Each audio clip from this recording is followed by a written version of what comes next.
Historia fillon shumë përpara se emri Nicolas Maduros të shfaqej në aktakuza amerikane. Ajo nis aty ku politika, pushteti dhe nafta kryqëzohen në mënyrën më brutale të mundshme. Venezuela është një vend i ulur mbi rezervat më të mëdha të naftës në botë, një pasuri që në vend se ta bëjë kombin të begat, e ka shndruar në arenë lufte gjeopolitike. Për dekada me radhë, Shtetet e Bashkuara e kanë parë Venezuelën jo thjesht si një shtet në Amerikën Latine, por si një pikë strategjike kyçe për sigurinë energjetike globale dhe për ndikimin e tyre në hemisferën perëndimore.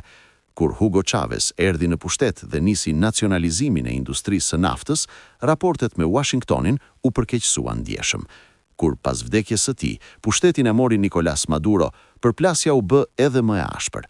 Maduro trashëgoi një sistem të centralizuar, të varur totalisht nga nafta, por pa strukturë funksionale ekonomike. Me rënien e çmimit të naftës dhe me sanksionet amerikane, ekonomia e Venezuelës u shemb, inflacioni shpërtheu dhe miliona qytetar u detyruan të largohen nga vendi. Në këtë moment, Shtetet e Bashkuara filluan ta paraqesin Maduron jo vetëm si një diktator autoritar, por si një kërcënim direkt për sigurinë amerikane. Departamenti i Drejtësisë ngriti akuza për trafik droge, bashkëpunim me grupe të armatosura dhe atë që ata e quajtën narkoterrorizëm. Sipas versionit amerikan, nivelet më të larta të pushtetit në Venezuelë ishin të përfshira në rjete që lejonin kalimin e sasive të mëdha të kokainës drejt Amerikës së Veriut, duke përdorur shtetin si mburojë politike. Këto akuza nuk ishin vetëm juridike, por edhe politike. Ato i hapën rrugë një narrative ku Maduro nuk shihej më si presidenti një shteti sovran, por si një kriminal ndërkombëtar që duhej ndëshkuar.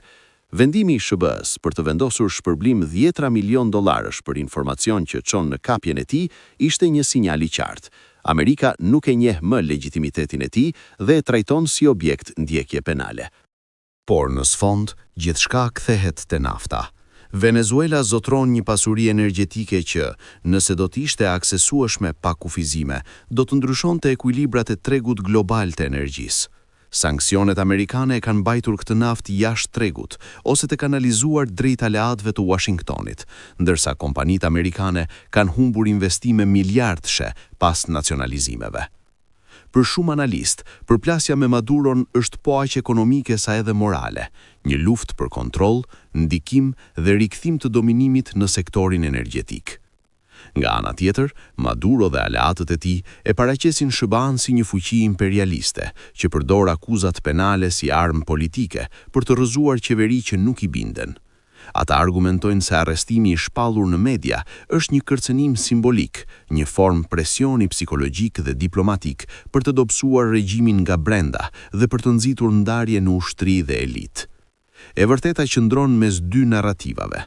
Amerika nuk e ka arrestuar fizikisht Maduron, por e ka arrestuar politikisht, e ka izoluar, e ka kriminalizuar dhe e ka shndruar në figurë të ndaluar në rendin ndërkombëtar që ajo dominon. Në këtë kuptim, arrestimi është më shumë një status se sa një akt, një president që për SBA-n nuk është më president, por i kërkuar.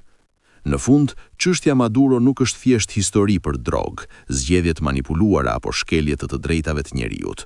Është një histori për naftën, për pushtetin global dhe për mënyrën se si ligji ndërkombëtar interpretohet ndryshe nga ata që kanë forcën ta zbatojnë. Është një shembull se si një vend i pasur me burime mund të shndrohet në objekt lufte politike dhe ekonomike, dhe se si një lider mund të kalojë nga president në i kërkuar, pa u larguar kurrë fizikisht nga pallati presidencial.